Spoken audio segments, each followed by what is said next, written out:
ಪ್ರಿಯರೇ, ದೇವರು ಒಳ್ಳೆಯವರು, ಒಳ್ಳೆಯದನ್ನೇ ಮಾಡುವವರಾಗಿದ್ದಾರೆ. ನಾವು ಯೇಸುವನ್ನು ನಮ್ಮ ಕುಟುಂಬದ ಸದಸ್ಯರು, ಬಂಧು ಬಳಗ, ಸಹೋದರ ಸಹೋದರಿಯರು ಇವರೆಲ್ಲರಿಗಿಂತ ಹೆಚ್ಚಾಗಿ ನಾವು ಪ್ರೀತಿಸಬೇಕು. ಕುಟುಂಬದ ಸದಸ್ಯರನ್ನು ಎಷ್ಟು ಪ್ರೀತಿಸ್ತೇವೆ, ಬಂಧು ಬಳಗವನ್ನು ಎಷ್ಟು ಪ್ರೀತಿಸ್ತೇವೆ, ಸಹೋದರರನ್ನು ಎಷ್ಟು ಪ್ರೀತಿಸ್ತೇವೆ, ಸಹೋದರಿಯರನ್ನು ಎಷ್ಟು ಪ್ರೀತಿಸ್ತೇವೆ, ಇವೆಲ್ಲಕ್ಕಿಂತ ಹೆಚ್ಚಾಗಿ ನಾವು ಯೇಸುವನ್ನು ಪ್ರೀತಿಸಬೇಕು. ನಾವು ನಮ್ಮ ಕರ್ತನಾದಂಥ ಯೇಸುವಿನ ಆದೇಶದಂತೆ ನಡೆಯುವುದಕ್ಕೆ ಇವರಲ್ಲಿ ಯಾರೂ ಅಡ್ಡಿಯಾಗದಂತೆ ಗಮನಿಸಿ. ಈ ಬಂಧಗಳು, ಸಂಬಂಧಗಳು, ಅನುಬಂಧಗಳು, ಅನುರಾಗಗಳು ಇವ್ಯಾವುವು ಕರ್ತನ ಮಾರ್ಗದಲ್ಲಿ ನಡೆಯಲು ತೊಂದರೆ ಉಂಟು ಮಾಡಬಾರದು, ಅಡ್ಡಿಯಾಗಬಾರದು. ಹಾಗೆ ನೋಡಿಕೊಳ್ಳುವುದು ಬಹಳ ಅವಶ್ಯಕ ಮತ್ತು ಅಗತ್ಯ. ಅದಕ್ಕೆ ಲೂಕ 14ನೇ ಅಧ್ಯಾಯ 26ರಲ್ಲಿ ನಾವು ನೋಡ್ತೇವೆ, ಯಾವನಾದರೂ ನನ್ನ ಬಳಿಗೆ ಬಂದು ತನ್ನ ತಂದೆಯನ್ನಾಗಲಿ, ತಾಯಿಯನ್ನಾಗಲಿ, ಹೆಂಡತಿಯನ್ನಾಗಲಿ, ಮಕ್ಕಳನ್ನಾಗಲಿ, ಸಹೋದರರನ್ನಾಗಲಿ, ಸೋದರಿಯನ್ನಾಗಲಿ, ಹೌದು ತನ್ನ ಸ್ವಂತ ಪ್ರಾಣವನ್ನು ಸಹ ಹಾಗೆ ಮಾಡದಿದ್ದರೆ ಅವನು ನನ್ನ ಶಿಷ್ಯನಾಗಿರಲಾರ. ನಮ್ಮ ಪ್ರಾಣ, ಆತ್ಮ, ಶರೀರ ಯಾರ್ದು? ಕರ್ತನಾದಂಥ ಯೇಸು ಕ್ರಿಸ್ತನದು. ಪೌಲನು ಪತ್ಮೋಸ್ ಪಟ್ಟಣದಲ್ಲಿ ಪ್ರಸಂಗಿ, ಪ್ರಕಟಣೆಗಳು ಇವೆಲ್ಲವನ್ನು ಪೌಲ ಆ ಸಭೆಗಳನ್ನು ನೋಡದೇ ಬರೀತಾನೆ. ಪವಿತ್ರಾತ್ಮನ ಅಭಿಷೇಕದಿಂದ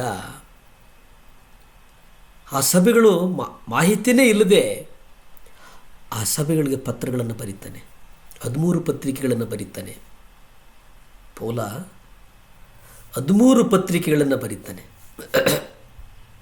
ಆ ಪತ್ರಿಕೆಗಳಲ್ಲಿ ಹೆಚ್ಚು ವಿಶ್ವಾಸದ ಕುರಿತು, ನಂಬಿಕೆಯ ಕುರಿತು, ಪ್ರೀತಿಯ ಕುರಿತು ಬರಿತಾ ಹೋಗ್ತಾನೆ. ಅವನು ಹೇಳ್ತಾನೆ, ನನಗೆ ಬದುಕಿಗಿಂತ ಸಾವೇ ಶ್ರೇಷ್ಠ. ಎಷ್ಟು ದೊಡ್ಡ ಮಾತು ನೋಡಿ. ನಾವು ಸಾವಿಗಿಂತ ಬದುಕೇ ಶ್ರೇಷ್ಠ ಅಂತೀವಿ ನಾವು. ಆದರೆ ಇಲ್ಲಿ ನಾವು ಗಮನಿಸುವುದಾದರೆ ಬದುಕು, ಸಾವು ಎಲ್ಲದರ ಮಧ್ಯೆ ಪೌಲ ಹೇಳ್ತಾನೆ, ನನಗೆ ಬದುಕೋದಕ್ಕಿಂತ ಸಾವೇ ಶ್ರೇಷ್ಠ. ಅದು ಯಾಕೆ ಆ ಮಾತನ್ನು ಹೇಳ್ತಾನಂದರೆ, ದೇವರ ಸಂಬಂಧದಲ್ಲಿ ಅವನು ಅಷ್ಟು ಸ್ಟ್ರಾಂಗ್ ಇದ್ದ. ನಾವಿವತ್ತು ಹೇಳೋಣ, ಈ ಆತ್ಮ ದೇವರಿಗೆ ಸ್ವಂತ. ಹೇಳೋಣವೇ, ಪ್ರಿಯ ಯೇಸುವೇ, ಈ ಆತ್ಮವನ್ನು ಒಪ್ಪಿಸಿಕೊಡ್ತೇವಪ್ಪ, ಈ ಪ್ರಾಣವನ್ನು ಒಪ್ಪಿಸಿಕೊಡ್ತೇವಪ್ಪ, ಈ ಶರೀರವನ್ನು ಒಪ್ಪಿಸಿಕೊಡ್ತೇವಪ್ಪ. ದೇವರೇ, ಈ ಆತ್ಮ ಕೇವಲ ಯೇಸುವಿಗಾಗಿ ಸ್ವಂತ. ನಾವು ನಮ್ಮನ್ನು ಪ್ರೀತಿಸೋದಕ್ಕಿಂತ ಹೆಚ್ಚಾಗಿ ನಾವು ಯೇಸುವನ್ನು ಪ್ರೀತಿಸೋಣ.